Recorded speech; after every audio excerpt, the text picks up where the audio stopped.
In the hidden valley beneath the peaks of the encircling mountains, a city of unparalleled beauty thrived, shrouded in secrecy and magic. Gondolin, the jewel of the elves, where white towers pierced the sky and the music of fountains filled the air. For centuries, its location remained concealed from the ever-reaching shadow of Morgoth. Yet, in the heart of its splendor lay the seeds of its own undoing. Years before its fall, Ulmo, the Lord of Waters, summoned a human named Tuor. On the shores of Nevrast, amidst the waves and cries of gulls, he was given a task, an urgent warning to deliver to Turgon, the Elven king. "Doom approaches," Ulmo said, "and only the king's swift action can save his realm." Guided by the whispers of water, Tuor journeyed to the hidden gates of Gondolin, his message a plea for vigilance. In Gondolin, Turgon received Tuor with honor. Tuor brought more than warnings. He brought hope, embodied in his marriage to Eärendil, the king's daughter.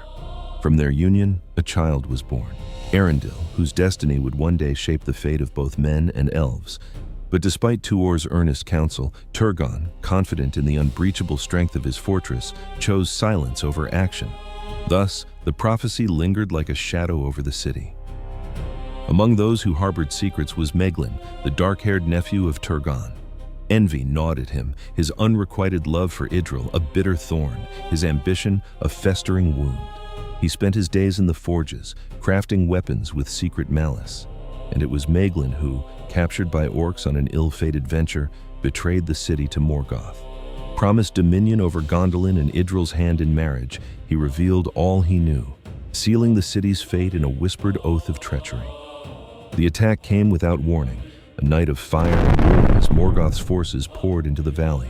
Orcs and Balrogs, dragons and twisted creatures of shadow unleashed chaos upon the unsuspecting elves. Turgon rallied his people from the heights of Amon Gwareth, the light of Gondolin flickering like a candle in a storm.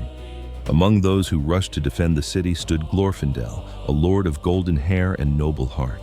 In the narrow pass of Cirith Thorenath, he faced a Balrog, demon of the ancient world. Their battle was fierce and desperate, flames licking the stars above as Glorfindel fought with a valor unmatched. Together, they plunged into the abyss, a sacrifice that allowed survivors to escape through a hidden way. Yet, for Gondolin, the end had come. Its towers crumbled, its people fled or fell, and with them, the last song of the elves in Beleriand was silenced.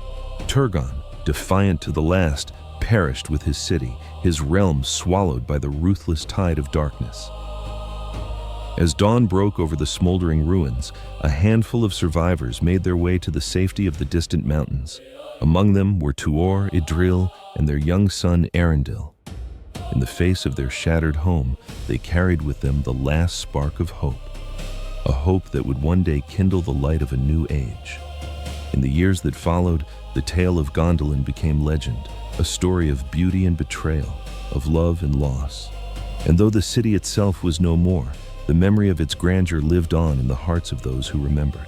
For Eärendil, the last of its lineage, would rise to bind together the fates of elves and men, his star a beacon in the night sky, forever marking where Gondolin once stood.